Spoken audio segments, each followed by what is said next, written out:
Qui ci troviamo, si vede poco ma è qui, di fronte al fiume Tevere. C'è anche ovviamente il pannello sul fiume Tevere che vi invito a scannerizzare tramite questi QR code in italiano o nelle altre lingue.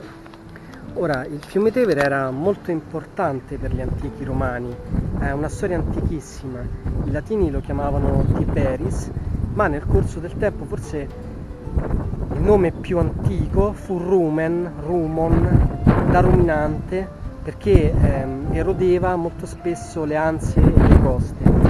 Poi nel corso del tempo vennero utilizzati altri nomi, tipo come Albula, per via della sabbia chiara che dava anche il colore alle sue acque, e quindi anche Biondo Flavio poi in seguito venne utilizzato questo nome, o anche Coluber, serpente, per via di quella sua forma così sinuosa che si diramava attraverso le sue curve fino alla foce.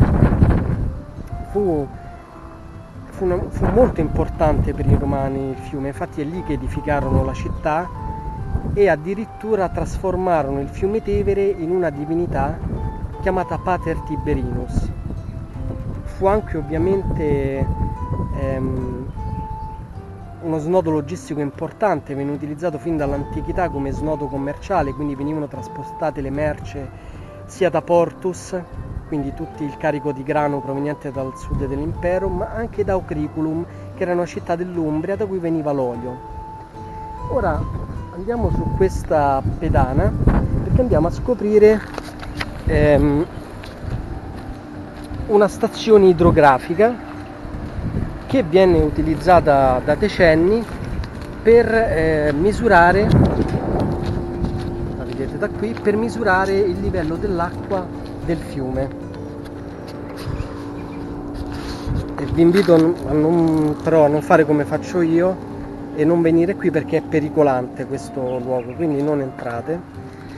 Questa che vedete è la stazione idrografica che viene alimentata in questo modo, e c'è una curiosità: se vedete qui sotto c'è un cartello, ora c'è la vegetazione, non si legge, c'è scritto,